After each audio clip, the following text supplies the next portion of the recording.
Hey guys, I found something cool in Audis with head-up display. You have this knob which you can also press to turn it on. Not sure how well you can see it, but there's a little speedo over here. I will just use my phone in a minute. And the cool thing is if you turn it off and then you turn it on and you keep on pressing the button, after about 5 seconds it will display some information about the software it's used, licenses, and all the legal stuff that they are required to provide to the end user if they use some libraries and other dependencies released under a license that require them to show this information. Okay, so that's cool, but right now I will use OBDeleven. Let me just go back, and let me start screen recording, and we will do some cool stuff over here.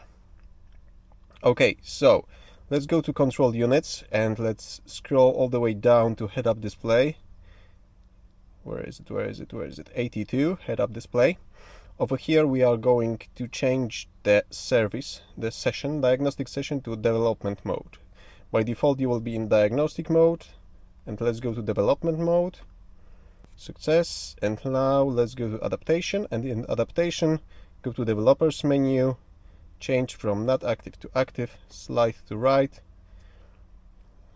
select the login code, login provided, okay, adaptation is okay. Okay, and right now I will show you the hidden menu over here. Okay, I've changed the camera, and once again we want to press it. Can you see both the display and the button? Maybe like so. We want to press once to turn it off, and then turn it on and keep on pressing for a couple of seconds. And after those couple of seconds, you can see that we are right now in the main menu. You can use the knob to browse through the menu, and we have a lot of interesting options. Okay, let's go to setup. We can set some brightness information, test pictures. This should be fun. Test pictures. We can browse through the test pictures.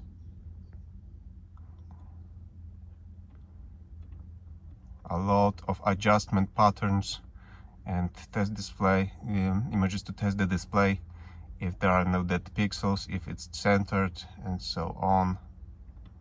Oh, that's cool, with some diagnostic data. Okay, let's press to go back. Adjustment, reference points. Well, there's a lot of things. We can show the currently stored settings over here, and I believe most of those adjustments can be done with diagnostic tool during the basic settings procedure if you need to replace the head-up display or if you're retrofitting it. ICU identifier, we can see the hardware version, if there are some DC codes stored, but it looks clean. There's a self-test, and the end position is exit. Oh, we have some flickering. Okay, so that's it for today. Thank you for watching, and see you soon.